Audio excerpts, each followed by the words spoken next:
Hi friends, വളരെ കഷ്ടപ്പെട്ട് വെട്ടി കറി വെച്ച് പണി കിട്ടി ഗൈസ്.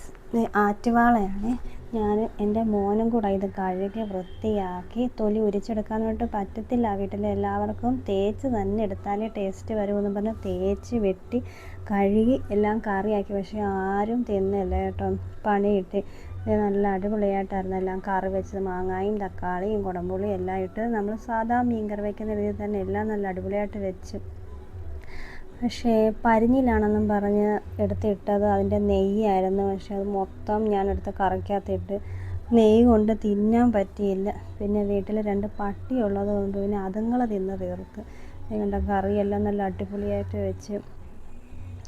നീ ഇപ്പോൾ കണ്ടോണത് അതിൻ്റെ പുറത്തോട്ട് ഞാൻ കണ്ട പരിഞ്ഞിൽ പോലെ ഇരിക്കുന്നില്ലേ. എനിക്കറിയില്ലായിരുന്നു ഇത് പരിഞ്ഞിലെല്ലാം നെയ്യായിരുന്നെന്ന്. ഞാൻ കാര്യമായിട്ടെല്ലാം ചെയ്ത് നെയ്യ് മൊത്തം കറി ആരും കൂട്ടിയില്ല. വെറുതെ കഷ്ടപ്പെട്ടത് തന്നെ വെച്ചു. അപ്പോൾ ഇത്രയേ ഉള്ളൂ ഗൈസ്. Tata, bye bye.